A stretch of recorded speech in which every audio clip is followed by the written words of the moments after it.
네, 마태복음 24장입니다. 마태복음 24장 1절부터 51절까지 있는데 한 번에 끝내기는 너무 많아서 오늘은 28절까지만 하도록 하겠습니다.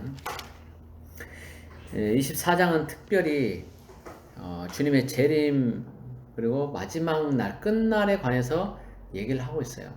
구약 성경에도 다니엘서에도 나오고 뭐 스가랴서나 이런데 이제 예언서들이 있는데 신약에는 요한계시록이 있죠. 그런 성경들과 이제 많이 연관이 되는, 어쩌면 그 성경들이 여기 지금 예수님이 하신 이 24장의 말씀들을 그 성경들이 풀이를 하고 있는 걸 거예요. 그래서 이 24장 예수님 직접 하신 말씀이기 때문에 굉장히 중요하고, 그걸 이제 요한계시록을 또 풀어내고 있고, 또 다른 구약 성경 다니엘서나 다른 성경에서 그것들을 이제 풀어내고 있습니다. 그래서 24장을 우리가 중점적으로 좀 봐야 될 필요성이 있어요. 근데 이제 역사적으로 이 24장에 나오는 얘기들이 역사적으로 이미 이루어진 그런 사건들이 있고, 또 중의적으로 이제 한 번 더 이루어질 그런 사건으로 또 봅니다.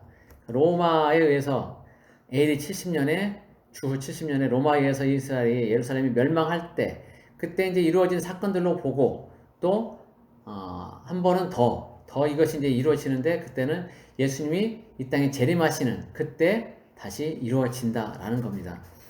어떤 학자들은 그냥 이미 과거에 다 이루어진 일이기 때문에 이것은 큰 의미가 없다라고 말하는 사람도 있지만, 그러나 많은 학자들과 또 저도 이것이 반드시 마지막 때 예수님 다시 오실 때 일어날 사건들과 겹친다라고 보기 때문에 간과해서는 안 된다고 봅니다. 자, 이제 24장 보겠습니다. 예수께서 성전에서 나와서 가실 때 제자들이 성전 건물들을 가리켜 보이려고 나아오니, 예수님이 지금 앞에서 계속 이제 강의를 하셨는데, 설교를 하셨는데 성전 뜰에서 이제 강의를 하신 거죠. 설교를 하신 거예요. 그리고 이제 나오십니다. 성전에 나오셔서 오는데, 이제 제자들이 성전 건물을 가리켜 보이면서 얘기를 하죠. 성전이 굉장히 크잖아요. 우리 그 통곡의 벽만 가보더라도 엄청 크잖아요. 그러니까 저 사진으로 멀리 이렇게 찍어놓은 거 보면은 사람이 진짜 개미새끼만한 게 보여요. 얼마나 그 성전이 큰지.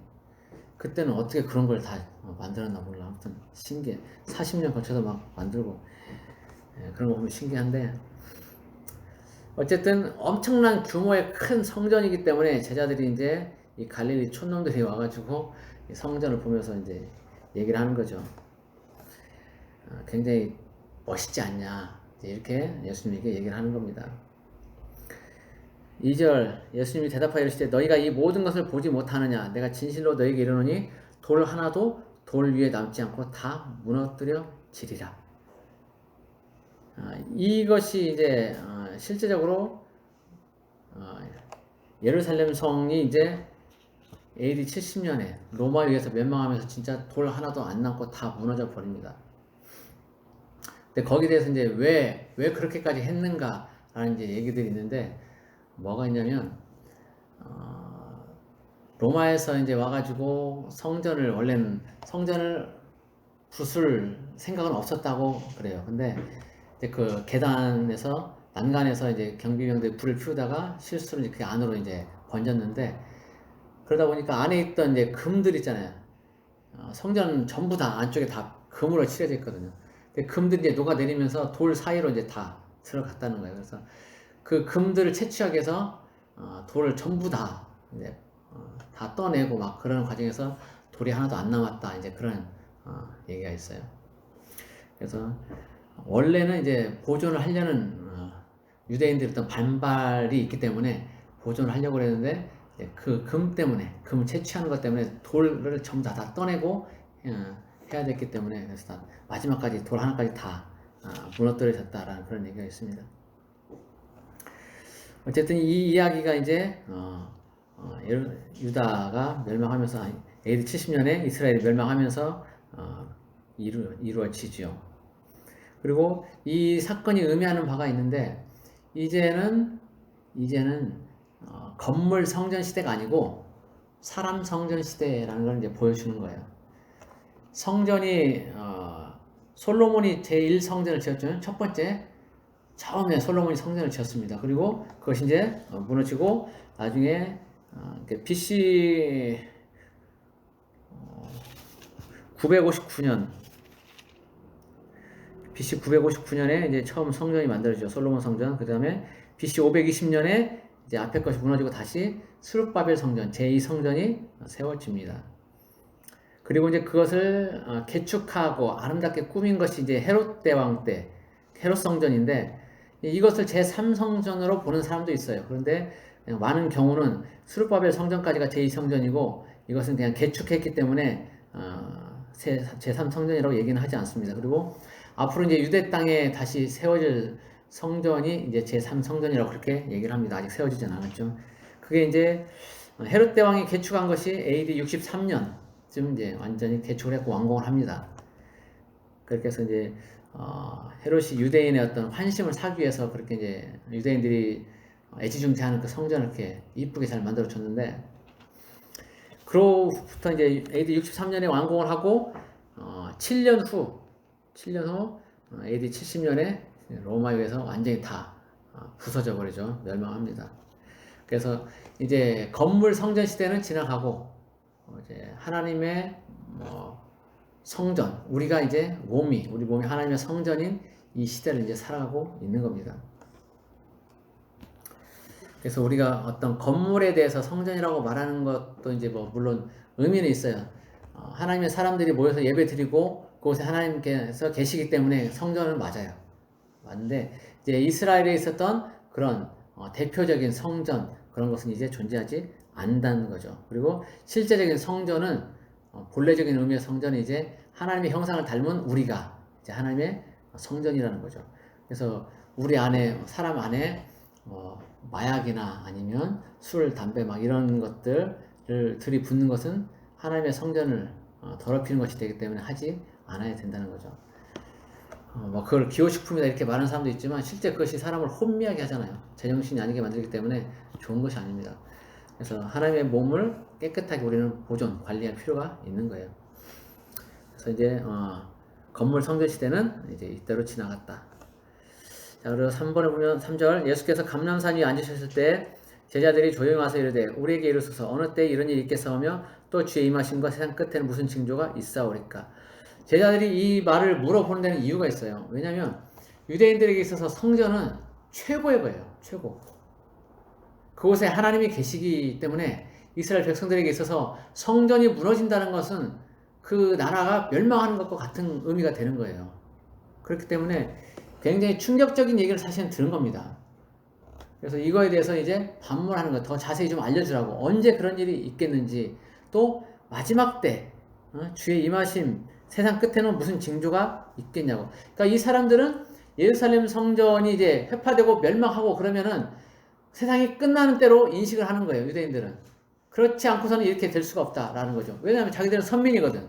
특별히 하나님께 선택받은 민족이기 때문에 이 세상 끝날이 오기 전에는 이 성전이 회파될 수 없다라는 생각을 가지고 있는 거죠. 그래서 이제 그걸 물어보는 거예요. 언제 그런 일이 있겠냐. 근데 여기에는 중의적인 또 뜻이 있죠. 그 성전, 예루살렘 성전이 회파되는 것뿐 아니라 예수님이 다시 오시는 그때가 이제 마지막 때이기 때문에 인생의 모든 어떤 세월의 흐름의 마지막 때, 하나님의 창조의 어떤 마지막 때, 그런 때가 되기 때문에 그때에 대해서도 이제 우리가 생각을 해봐야 돼요. 그래서 유대인들이 생각하는 그것과 이제 또 우리가 이 말씀을 보면서 바라보아야 되는 그런 주의 임하심과 세상 끝은 좀 다르다, 의미가 다르다는 거죠. 예수님은 거기에 대해서 두 가지를 다 이제 생각하시면서 답변해 주세요. 그것이 순서적으로 되진 않아요. 그런데 어쨌든 거기에 대해서 답변을 이제 예수님이 하십니다. 그러면서 뭐라고 하시냐면 주의 임하심과 세상 끝에 무슨 징조가 있냐면 첫 번째가 사람의 미혹을 받지 않도록 주의하라는 거예요. 세상 끝날이 되면 예수님이 재림하실 때가 되면 이 미혹이 있다는 거예요. 미혹. 사람의 미혹. 내가 예수다. 그렇게 말하는 사람들이 늘어난다는 겁니다. 지금 예수님 때도 있었고 그 뒤에도 있었고 지금도 있어요. 지금도. 이제 이거에 대해서 성부, 성자, 성령 이렇게 삼위 하나님을 얘기하면서 성령 하나님에 대해서 자꾸 변질을 시키는 그런 경우가 있고, 또 성자 예수님에 대해서 예수님이 자기가 예수님이다, 환생한 예수다라고 말하는 사람들도 있어요. 근데 감히 이제 하나님 아버지는 건들지는 못하더라고요.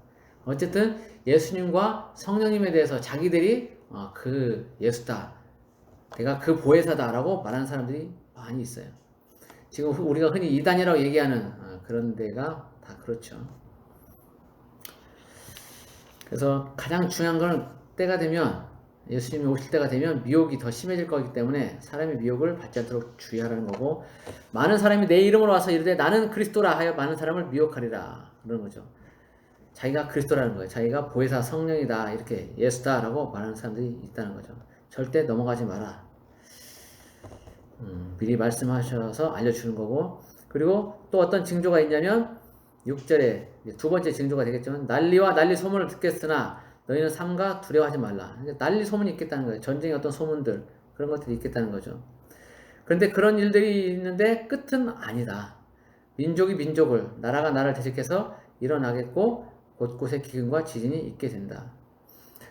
이 민족과 나라는 다른 개념이죠. 나라 안에는 여러 민족이 있을 수 있어요. 여러 민족이 존재할 수 있는데, 그 민족이라는 것은 하나의 어떤 공동체적인 공통 분모가 있는 어떤 그런 사람들. 피부 색깔이 똑같다든지, 우리나라 같은 경우도 거의 대부분 이제 무리도 많이 섞여 있지만, 우리 중국, 일본, 우리나라 이렇게는 보면은 다 비슷하잖아요. 이제 어떤 하나의 민족이라고 볼 수 있어요. 그리고 또 독일, 게르만 민족들 있죠. 그 다음에 유대인들. 그러니까 게르만 민족과 유대인들 다르기 때문에 이제 어떤 민족끼리의 대결, 싸움, 이런 것들이 있게 되죠.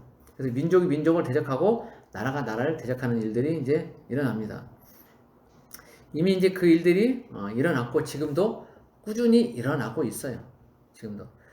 그리고 이제 그런 전쟁의 어떤 일들이 있게 되면 그 다음에 따라다니는 것이 기근이죠. 전쟁이 나고 나면 먹고 살 것이 없어요. 그래서 기근이 있고, 또 그 다음에 이제 지진도 많이 있게 된다는 거예요. 그 징표로. 제가 지난번에 얘기를 했었는데, 강도 5.0 지진이 계속적으로 증가하고 있다고 그때 얘기를 했었습니다. 그리고 지금 우리나라 뉴스에는 제가 뉴스를 그렇게 많이 안 봐서 모르겠지만, 종종 인터넷 뉴스를 보면은 지진이 세계 도처에 상당히 큰 지진들이 많이 일어나고 있는 걸 봐요. 그리고 자연재해도 그렇고, 우박, 이 주먹만한 우박 있잖아요. 그것이 막 엄청 내립니다. 이게 한 나라뿐 아니라 전 세계적으로 많은 나라들 속에서 이 우박이 내리고 있어요. 그래서 농작물들 피해뿐 아니라 어떤 이게 내리면 차도 막 유리가 빵꾸나고 부서지고 그러더라고요. 그 정도로 심해요.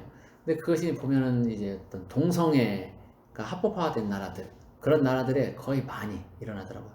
중국에도 일어나고, 일본에는 지진은 말할 것도 없고, 아무튼 전 세계적으로 자연 이상 현상들이 많이 일어나고 있고, 땅도 꺼지고 화산도 뿜어져 나오고 우박도 내리고, 이런 일들이 있습니다. 그래서 여기 나오는 이 지진은 이제 더욱더 심해져 가고 있는, 날이 갈수록 더 많아지고 있고 커지고 있는 그런 상황입니다. 근데 중요한 건 이 모든 것들이 재난의 시작이라는 거야. 이런 것들이 이제 시작이고, 그 다음부터 본격적인 것들이 이제 시작이 된다는 거예요. 본격적인 재난. 근데 그러한 때가 되면 어떤 일들이 있냐면 9절에 사람들이 너희를 환난에 넘겨 죽였으며 너희를 죽이리니 너희가 내 이름 때문에 모든 민족에게 미움을 받으리라. 이 당시 예루살렘이 멸망할 당시로 적용을 해보면 유대인들이 이제 모든 민족에게 미움을 받게 되는 그런 일들이 있게 되는 거죠. 그리고 유대인들을 싫어해서 그들을 환난에 넘겨주고 그들을 죽이고 이런 일들이 있다는 거예요. 근데 그 일들이 이제 예수의 이름 때문에 이루어져야 되는데, 사도행전 시대에 보면은 예수의 이름을 가지고 많이 이제 제자들이 세계 각국에 각 나라로 나가죠. 그러면서 그들이 그 이름 때문에 핍박을 받고 고난을 받고 죽임도 당하는 일들이 있게 됩니다. 근데 이것이 이제 우리 때도 이루어진다는 거예요. 예수님이 다시 재림하시는 그때에도 이런 일들이 이루어진다는 겁니다. 그래서 사람들이 믿는 자, 예수 믿는다는 이유 하나로 환란을 넘겨주고 또 그것들이 이제 가족 간에도 이루어진다는 거예요. 그 모든 민족에게 미움을 받게 되는 그런 일들까지도 생긴다는 거예요. 갈수록 이제 지금 우리 코로나 사태로 인해서 교회가 이제 타깃이 돼서 우리나라뿐이 아니에요. 전 세계적으로 예수 믿는 사람들이 이제 타깃이 돼가지고 굉장히 이제 핍박들이 시작이 되고 있어요. 그래서 교회가 많이 이제 문을 닫게 되고 그런 상황들이 되는데 어쨌든 날이 갈수록 예수 믿는다는 그 하나 때문에 예수라는 이름 때문에 많은 사람들에게 미움을 받고 그렇게 될 겁니다. 그리고 10절에 그때 많은 사람이 실족하게 되어 서로 잡아주고 서로 미워하겠으며 심지어는 형제 간에도 부모 자식 간에도 서로 고발하는 일들이 이제 있게 되는 거예요. 자식인데도 불구하고 내 자식이 예수 믿는다 좀 잡아가라 이런 일들이 생긴다는 거예요. 실질적으로 그 송명회 씨가 쓴 소설, 작은 소설이 있어요. 단편 작은 아주 짧은 표라는 게 있는데 표라는 책이 있어요. 그 책에 보면 하나님이 송명회 시인에게 이제 보여주신 그 666 표에 대한 그런 얘기가 나와요. 그리고 어떤 환란들이 있게 될 것인지. 근데 거기에 보면 뭐라고 나오냐면 이마나 손에 오른손에 이제 표를 받게 되는데 그 표를 받게 되면 그게 아마 표식이 나나봐 반짝반짝 누구나 알 수 있게 되는 것 같아요. 어쨌든 그 표를 받으면 그 표를 받는 순간 자기의 인간적인 이성은 없어진다는 거예요. 그리고 자기가 행복하다라는 느낌을 가진대요. 그러면서 그 표를 안 받은 사람들에 대해서는 아주 적대적으로 변하는 이제 그런 상황이 되는 거죠. 그래서 예전에 있었던 그 중세 시대나 그 전에 있었던 어떤 잔인한 그런 고문들을 이제 하게 된다는 거예요. 예수 믿는 자들에 대해서. 그리고 그 표를 받으면 부모나 자식 이런 것도 아무 의미가 없게 된다는 거예요. 그냥 얘기하는 대로 지시하는 대로 따르게 되고 예수 믿는 사람이면 무조건 가족이든지 아니든지 다 잡아서 감옥에 넣는 그리고 고문하게 되는 그런 일들이 있게 된다고 그렇게 얘기합니다. 물론 이제 그건 개인적으로 본 환상이기 때문에 그래서 어느 정도까지 신뢰할지는 뭐 각자의 판단이지만 그러나 충분히 가능성이 있다고 봐요. 성경을 통해서 볼 때 마지막 때는 우리가 중점적으로 봐야 될 게 하나님의 영이 내 안에 거하시게 되냐 안 되냐 이런 것이 있어요. 사람 예수님이 이 땅에 오신 이유도 사람의 모습으로 와서 죽어야만 했거든요. 사람의 모습으로 유전자 변형 없이 그대로 그 모습 하나님이 원래 창조했던 그 모습 그대로 와서 제물이 되어야만 했던 거예요. 사람이 필요한 거예요. 근데 마지막 때에는 이 사람인데 불구하고 그 겉모습은 사람인데 유전자가 변형돼서 어떤 창조의 질서에 어긋나는 이제 그런 일들이 생기게 될 거라는 거예요. 그것이 이제 유전자 변형이든지 아니면 다른 방법이든지 아침에 얘기했던 어떤 백신에 들어있는 산화그래핀 그것으로 이루어질 수도 있고 여러 가지 방법으로 어쨌든 하나님이 창조하신 이 형상이 변형되게끔 만드는 작업들이 이루어지게 될 거라는 겁니다. 그리고 그것이 표를 통해서 이제 구체적으로 이루어질 거라는 거죠. 그러니까 구약 시대부터 쭉 창조 때부터 보면은 하나님이 가장 중요시했던 것은 하나님의 형상과 모양이에요. 그 하나님의 형상과 모양이 필요하고 그래서 예수님도 하나님의 형상과 모양대로 이 땅에 사람의 모습으로 오셔야 됐고 마지막까지 그것이 보존이 돼야 되는 겁니다. 그래야 우리의 구원이 완성이 되는 거예요. 근데 중간에 그런 것들을 변형시키려는 이제 시도들이 있게 되는 거예요. 그러면서 그런 표를 받게 되는 사람들은 가족이든지 아니면 누구든지 다 이제 서로 잡아주고 미워하는 일들이 실제적으로 일어나게 된다는 거예요. 그리고 그때가 되면 또 예수님 오실 때가 되면 어떤 일이 있냐면 거짓 선지자가 많이 일어나게 된다. 그래서 많은 사람들을 미혹하는 일이 있겠다. 요한계시록에도 보면은 짐승이 둘이 나오죠. 용이 나오고 또 짐승이 나오는데 거짓 선지자와 이제 적그리스도를 얘기하는 거죠. 거기서 거짓 선지자가 이제 많이 일어난다. 많이. 내가 하나님의 선지자다라고 하면서 뭐 하나님의 말씀을 대언하는 것처럼 그렇게 얘기를 하는데 결국 그것들이 미혹이 된다는 거예요. 이제 이것은 근데 우리가 조금 주의해서 봐야 될 게 뭐냐면 그 사람이 거짓 선지자 아니냐라는 기준을 어디다 두냐는 거죠. 그 말씀이 안 이루어졌다고 해서 거짓 선지자라고 말할 수 있냐? 그건 아니라는 거죠. 요나가 하나님의 말씀을 듣고 니느웨 성에 갔어요. 니네들 사흘이면 멸망한다 그랬거든. 근데 안 망했잖아요. 그럼 요나는 거짓 선지자인가요? 그건 아니거든. 요나는 하나님의 말씀을 그대로 전한 거예요. 그러니까 우리가 어떤 그 사람이 거짓 선지자냐 아니냐를 판단할 때 좀 더 신중하게 봐야 될 필요성이 있어요. 성경적으로 그것이 맞는 것이냐 안 맞는 것이냐를 신중하게 검토를 해보고 판단을 해야 돼요. 어쨌든 그러나 자기가 하나님께로부터 왔다라고 말하는 사람들이 있다면 그 사람들에 대해서는 일단 한번 성경적으로 검증을 해보고 봐야 될 필요성이 있다는 거죠. 그리고 그런 사람들이 한두 명이 아니라 많이 일어난다는 거예요. 많이 여기저기서. 자, 그리고 불법이 성하게 된다. 불법. 하나님의 그 말씀하신 그런 계명들, 법들은 전혀 중요한 것이 안 되고 그냥 내가 편하면 돼라는 그런 어떤 불법이 이제 많아지게 된다. 그리고 많은 사람의 사랑이 식어진다. 갈수록 사람들이 이제 개인주의, 이기주의가 돼가죠. 그래서 심지어 가족 간에도 불화하는 일들이 이제 많아지게 되고 그러는데 사랑이 식어지기 때문에 그렇다는 거예요. 그러나 끝까지 견디는 자는 구원을 얻으리라. 지금 여기서 그냥 대략적으로 이렇게 넘어가지만 이 일들이 사실은 굉장히 어떤 환난, 고난, 아주 어려운 상황들에 처하게 된다는 거예요. 그래서 견디기 힘든 그런 상황이 될 수도 있는데 끝까지 견디라는 거예요. 끝까지. 그래도 믿음 저버리지 말고 끝까지 견뎌라. 그래야 구원을 얻는다는 거예요. 14절에 보면 이 천국 복음이 모든 민족에게 증언되게 하여 온 세상에 전파되리니 그제야 끝이 오리라. 자, 그 과정 속에 여러 가지 환란이 있고 고난이 있고 그런데 그 끝이 언제냐? 천국 복음이 모든 민족에게 증언되어야 된다는 거예요. 온 세상에 전파되어야 된다. 자, 복음이 어디서 시작되었다고 그랬죠? 복음이 시작된 거? 이스라엘에서 시작되었죠.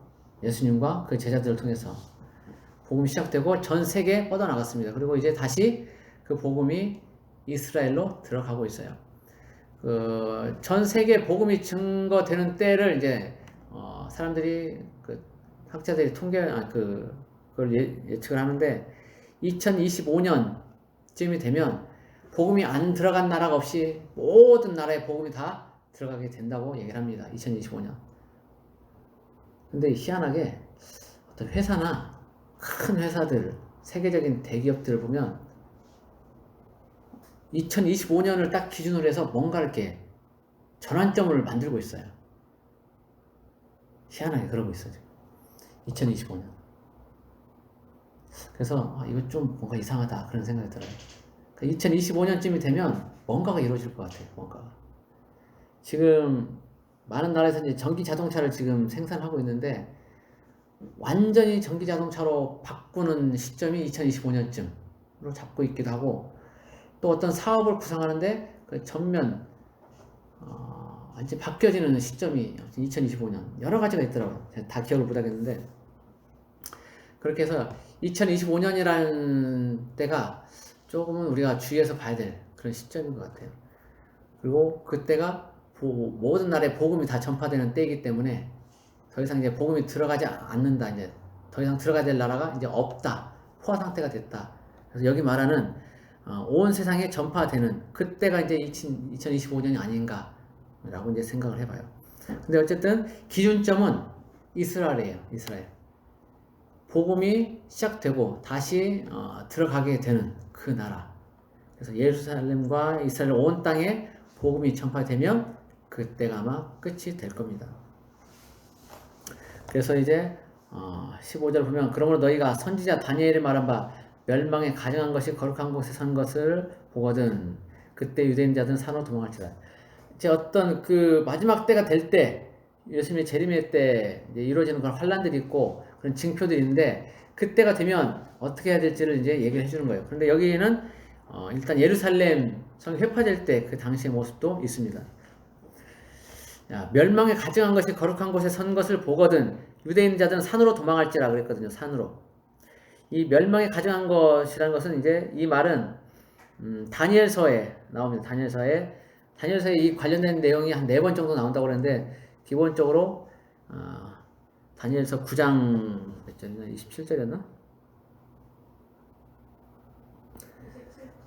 다니엘서 9장 27절. 예. 다니엘서 9장 27절이 이제 대표로 나오고 다른 곳에도 좀 나옵니다.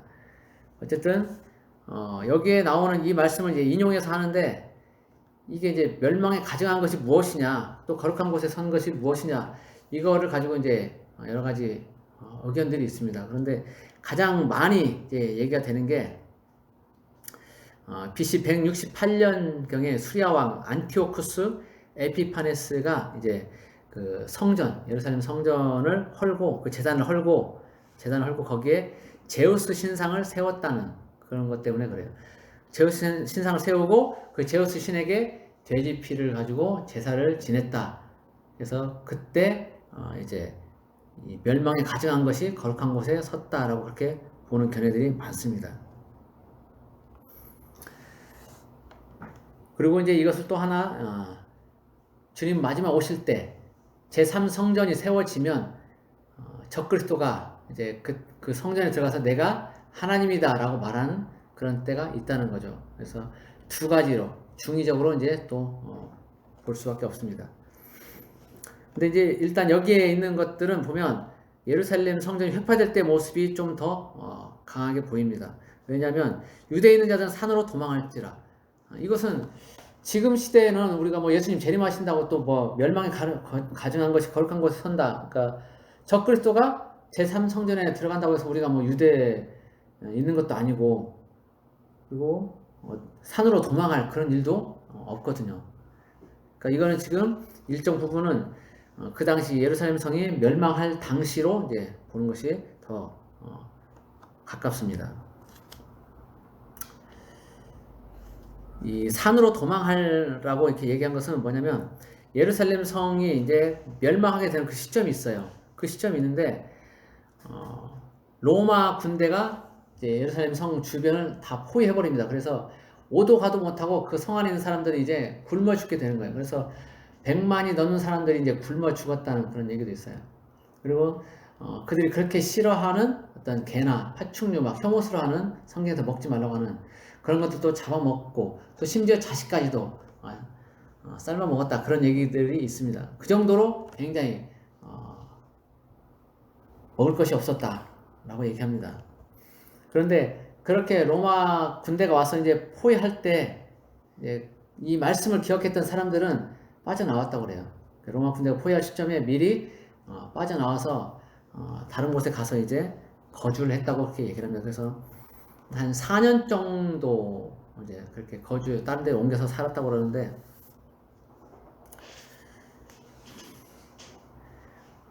이 멸망에 가증한 것이 거룩한 곳에 서면 유대인 자들은 산으로 도망하라. 그래서 실제 이제 그 말씀을 기억하고 산으로 도망갔던 사람들이 있고, 그래서 살아남은 사람들이 있다는 거예요. 다 굶어 죽어야 되는데 굶어 죽지 않고 이제 도망해서 산 사람들이 있다. 그리고 이제 지붕 위에 있는 자는 집 안에 있는 물건을 가지러 내려가지 말며. 상황이 급박하다는 거죠. 급박해. 여유 있는 것이 아니라는 거죠. 밭에 있는 자는 겉옷을 가지러 뒤로 돌이키지 말고, 또 그날에는 그런 환란의 날이 있게 되면 아이 낳은 자들과 젖 먹이는 자들에게 화가 있으려다. 이거는 이제 둘 다 해당이 되죠. 예루살렘 회파될 때 하고 또 주님이 마지막 때 오시는 그때 다 해당이 됩니다. 아이 낳은 자들, 젖 먹이는 자들, 어떤 환란이 있게 되면 가장 먼저 화를 당하는 사람들이죠. 쉽게 피난을 갈 수도 없고 어디에 숨을 수도 없고 힘들어요. 애를 먹여 살려야 되기 때문에. 그리고 특별히 이제 또 뭐라고 얘기하냐면 너희가 도망하는 일이 겨울에나 안식일에 되지 않도록 기도하라. 이 얘기는 이제 겨울은 아무래도 힘들죠.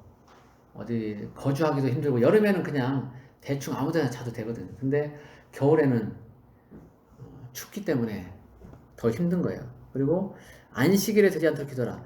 이건 유대인들에게 해당되는 거죠. 유대인들은 안식일에는 심지어 전쟁도 안 하려고 하거든요. 그래서 예전에 그렇게 해서 이제 당한 적이 있었죠. 안식일에는 얘네들이 전쟁 안 한다 해가지고 그때 이제 공격을 했던 나라들이 있었어요. 그래서 안식일에 되지 않도록 기도하라. 환란이 더 커질 것이기 때문에. 유대인들은 대항하지 못하니까 안식일 때문에. 일을 하지 말라고 했기 때문에. 그래서 겨울에는 안식일에 되지 않도록 기도하라고, 환난 날이 그 날이 되지 않도록 기도하라고 합니다. 왜냐하면 21절 이는 그때 큰 환난이 있겠습니다. 창세로부터 지금까지 이런 환난이 없었고 후에도 없으리라. 그리고 그 날들을 감하지 아니하면 모든 육체가 구원을 얻지 못할 것이나 그러나 택하신 자들을 위하여 그 날들을 감하시리라. 자, 이 얘기는 이제 그 당시 예루살렘이 회파될 당시로도 이제 적용해 볼 수가 있는데, 이 예루살렘 성을 이제 둘러싸고 그걸 함락시키기까지는 약 4개월 반 정도밖에 안 걸렸다고 그래요. 실제적으로. 그래서 그 성을 포위하고 완전히 함락시킨 데는 4개월 반. 그러니까 상당히 짧은 기간으로 볼 수 있는 거죠. 예루살렘 성은 상당히 견고한 성이고 아무나 이렇게 함락할 수 없는 그런 성이라고 그랬거든요. 그 당시 티토 장군이 이제 황제가 됐을 때 했던 얘기가 뭐냐면, 예루살렘 성이 회파되고 우리가 그걸 무너뜨릴 수 있었던 것은 하나님이 유대인들을 쳤기 때문이지 자기들이 강했기 때문이 아니다라고 얘기를 했었어요. 그만큼 예루살렘 성은 강한 성이기 때문에 쉽게 정복할 수 없다는 거죠. 근데 하나님이 그들을 치셨기 때문에 이제 그걸 4개월 반 만에 이렇게 해결을 할 수 있었다는 거예요. 그래서 덕분에 그 성 안에서 굶어 죽어야 되는 더 많은 100만 이상의 사람들이 살아나게 된 거예요. 그 날들이 감해졌기 때문에, 전쟁의 날이 줄어들었기 때문에 그 안에서 굶어 죽을 뻔했던 사람들이 살아나게 된 겁니다. 비록 이제 포로로 잡혀가는 그런 일들도 있었겠지만 그러나 죽음은 면하게 됐다는 거예요. 그래서 택하신 자들을 위하여 그 날들을 감하셨다는 말씀이 그렇게 이제 적용이 되기도 하고, 또 마지막 때 예수님이 재림하실 때 큰 환란들이 있게 되는데 하나님의 백성들이 그대로 이제 놔두게 되면 그 환란을 다 견딜 수 없기 때문에 그 날들을 줄여주신다는 거죠. 실제 환란의 날을 줄여줄 수도 있고 아니면 인생의 날을 줄여줄 수 있어요. 사람이 빨리 죽을 수도 있는 거예요. 정해진 원래 내가 누려야 될 수명이 있는데 하나님이 그 수명을 짧게 해서 그 환란을 다 통과하지 않도록 그렇게 해주시는 것도 있다는 거죠. 그러니까 두 가지 의미가 있는 거예요. 인생이 줄어들 수도 있고 수명이 줄을 수도 있고 또 환란의 그 실제적인 날들이 줄어들 수도 있는 겁니다. 근데 그게 누굴 위해서냐면 하나님께 택하신 그런 사람들을 위해서라는 거죠. 그리고 그때가 되면 앞에서 나왔었지만 사람이 너희에게 말하되 보라 그리스도가 여기 있다 혹은 저기 있다 하여도 믿지 말라. 그러니까 미혹하는 자들이 많아진다는 거예요. 거짓 선자도 많이 일어나고. 24절 거짓 선자들과 거짓 그리스도들과 거짓 선자들이 일어나 큰 표적과 기사를 보여 할 수만 있으면 택하신 자들도 미혹하리라. 믿음 있는 자들은 이미 알고 있기 때문에 이런 내용들을 알고 있기 때문에 대처를 한단 말이죠. 근데 심지어 그들까지도 미혹할 수 있을 정도로 어떤 큰 미혹이 온다는 거예요. 그래서 거짓 그리스도들과 거짓 선자들이 일어나서 그렇게 큰 표적으로 심지어 하늘에서 불이 내리게 하는 그런 표적들을 행하면서 내가 그리스도다라고 말하는 사람들이 있다는 거예요. 적그리스도가 그렇게 한다는 거죠. 또 실제 사람들을 미혹한다는 겁니다. 거기에 빠지지 마라. 그래서 25절에 보면 보라 내가 너희에게 미리 말하였노라. 그런 일들이 있을 거기 때문에 너희가 미혹되지 않도록 내가 지금 미리 알려주는 거다. 그러니까 잘 기억하고 있어라 라는 거예요. 26절 그러면 사람들이 너희에게 말하되 보라 그리스도가 광야에 있다 해도 나가지 말고 보라 골방에 있다 해도 믿지 말라. 자, 예전에 보면 그 선지자들 또 수행하는 사람들이 주로 어디에서 했냐면 광야에서 했단 말이죠. 그래서 광야에 선지자가 있다, 그리스도가 있다라고 말해도 나가지 말라는 거예요. 또 골방에서 어떤 침묵하면서 수도하는 그런 사람들도 있어요. 골방에 그리스도가 있다라고 말해도 믿지 말라는 거죠. 그 당시에 그러니까 광야나 골방에서 주로 이제 많은 사람들이 수행을 하고 어떤 그런 일들이 있었다는 거죠. 그러나 그거 믿지 마라. 번개가 동편에서 나서 서편까지 번쩍인 같이 인자의 임함도 그러하리라. 이 말이 무슨 뜻인지를 참 많이 고민들 했어요. 그 전에 번개가 동편에 나서 서편까지 뭐 빠르다는 것인지 아니면 모두가 볼 수 있다는 것인지 그런 얘기에 고민을 했었는데, 제가 볼 때는 모두가 볼 수 있게 그리고 알 수 있게 임하신다는 표현을 봐요. 번개가 번쩍하면 순식간에 다 보이잖아요. 그리고 번개가 번쩍하면 여기서 저까지 순식간에 또 가잖아요. 그런 것처럼 모두가 볼 수 있고 또 알 수 있게 오신다는 그런 의미로 봅니다. 그러니까 데살로니가전서 4장 16절 17절 보면 천사장의 소리와 하나님의 나팔로 이렇게 구름을 타고 오시는 그런 내용들이 있지 않습니까? 그것이 이제 순식간에 이루어진다는 거예요. 순식간에 모든 사람이 그걸 볼 수 있어요. 시력이 아무리 나쁜 사람도 예수님이 오시는 그때는 그걸 전 세계 모든 사람이 다 볼 수 있게 된다는 거예요. 전 세계 모든 사람들이 다 TV 중계를 안 하더라도 실제적으로 다 볼 수 있게 그렇게 오신다는 거예요. 다 알 수 있게. 그러면서 죽음이 있는 곳에는 독수리들이 모일 것이니라 라고 말씀하셔요. 이거는 욥기서 39장 30절 말씀을 인용한 거예요. 거기 보면 똑같은 표현이 나옵니다. 이 말은 다르게 해석하는 사람도 있지만 제가 볼 때는 그래요. 이건 그냥 그대로 보면 어떤 표징이 있다는 거예요. 표징. 독수리가 시체가 있는 곳에 가서 뜯어 먹거든요. 그러니까 시체가 있는 그런 표징이 있는 거예요. 그래야 독수리가 그 시체를 뜯어 먹기 위해서 간다는 거죠. 그러니까 어떤 표징들이 있다는 거예요. 반드시 주님 오시는 그 예고 표시들이 있다라는 거예요. 예고 표시들이. 그러니까 그런 예고 표시들이 있으니까 그냥 지나치지 말고 잘 눈여겨봐라. 내가 지금까지 얘기했던 그런 얘기들 다 너희들이 귀담아 듣고 그리고 또 그 외에도 여러 표시들이 있을 것이니까 그것들을 눈여겨보라는 거예요. 제가 볼 때는 지금 이 코로나 사태가 그래요. 이 코로나 사태가 우리가 눈여겨봐야 될 그런 거라고 봅니다. 그 죽음이 있는 곳. 독수리가 이제 오는데 예수님이 재림하시는데 그 죽음이 지금 코로나 사태라는 거죠. 예전에 한 번도 이런 식으로 대응한 적이 없었고 또 뭔가 백신이라는 것 때문에 갑자기 1년도 안 돼가지고 그 부작용이 있는 백신을 사람들에게 계속적으로 주입시키려고 하고 또 부스터 샷이라고 해서 더 추가로 계속적으로 뭔가를 몸 안에 집어넣으려고 한다는 말이죠. 산화그래핀. 그래서 이것들이 너무나 이상하고 또 국가적으로 전 세계적으로 막 통제를 하고 이런 것들이 적그리스도의 나라, 적그리스도가 통치하는 그런 것들로 가기 위해서 사회주의 국가로 가기 위해서 지금 뭔가를 계속적으로 보이지 않는 그런 작업들이 이루어지고 있다고 봅니다. 그래서 어떤 하나의 표식으로 봐요, 저는 이거를. 그리고 이 코로나 사태가 진정되지 않을 거라고 봅니다. 왜냐하면 이것들이 계속 이어져야 자기들이 원하는 것들을 이루어갈 수 있기 때문에 적그리스도의 어떤 오는 발판을 마련할 수 있기 때문에 계속적으로 이어진다고 봐요. 그래서 지금 저는 이 죽음이 있는 곳에 독수리가 모인다는 말씀을 볼 때 지금이 그 이 시점이 아닌가. 그래서 우리가 어떤 조심해서 주의 깊게 이 시점을 잘 통과하고 가야 되겠다. 그런 생각이 들어요. 자, 이렇게 해서 28절까지 하고 나머지 부분은 이제 29절부터 51절까지 다음 주에 보도록 하겠습니다. 주님 오시는 그때에 대한 그런 얘기들을 이제 쭉 하고 있는데 예수님 오실 때가 이제 얼마 안 남았어요. 얼마 안 남았고 그때 우리가 좀 깨어 있어야 돼요.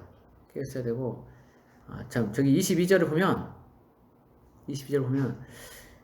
그 날들을 감하지 아니하면 모든 육체가 구원을 얻지 못할 것이나 이 말씀들이 있어요. 이 말씀이 있는데 이걸 보면은 믿는 자도 환난을 통과하게 될 거라는 그런 얘기를 하고 있는 거예요. 그 날들을 감하지 아니하면 모든 육체가 구원을 얻지 못할 것이나 택하신 자들 위하여 그 날들을 감하시리라. 믿는 자도 환난을 통과하긴 하는데 누가복음 21장 36절에 보면 이걸 피할 수 있는 사람들도 있다고 돼 있어요. 다 통과하는 게 아니고 피할 수 있는 사람도 있다. 그러니까 잘 깨어서 준비하라는 거죠. 피할 수 있는 사람이 있으니까. 어쨌든 주님 오실 때가 멀지 않았다는 것을 피부로 실감하고 느끼는 그런 시점이 됐기 때문에 깨어서 준비하고 딴 데 눈 팔지 말고 주님만 바라보는 우리 모두가 되기를 예수 그리스도로 축복합니다. 기도하겠습니다. 고마우신 하나님 아버지, 마지막 때가 되면 이제 어떤 일들이 있을 것인지 주님께서 말씀해 주셨습니다. 어떤 큰 환란들이 있겠고 또 첫째 기근과 지진도 있겠고 여러 표징들이 있는 줄 아는데 하나님 이것들을 우리가 인식하기 원합니다. 깨어있는 사람만이 이것들을 알 수 있는데 많은 영혼들이 잠자고 있고 아직도 평안하다 안전하다 생각을 하고 있습니다. 주님 오실 때는 더 가까이 와 있는데 그래서 알지 못하고 그렇게 지내고 있습니다. 하나님 우리가 깨어있기 원합니다. 그래서 주님 오시는 때를 준비하기 원합니다. 신부로서 잘 단장되어져서 주님 앞에 서기 원합니다. 알게 해주십시오. 우리의 영이, 우리의 혼이 주님 오시는 그 표식들을 알게 해주십시오. 그래서 몰라서 멸망하는 일들이 일어나지 않도록 도와주십시오. 주님 오실 때 그때를 우리가 사모하면서 기다립니다. 등불, 기름 준비하면서 기다립니다. 아멘 주 예수여 어서 오시옵소서라는 그런 고백이 우리 가운데서 매일매일 매 순간 일어나길 원합니다. 잘 준비되어서 이런 고백들을 하기 원합니다. 우리 모든 성도들 주님께서 붙잡아 주옵소서. 오늘도 함께 하신 주님을 찬양합니다. 예수 그리스도 이름으로 기도드립니다. 아멘.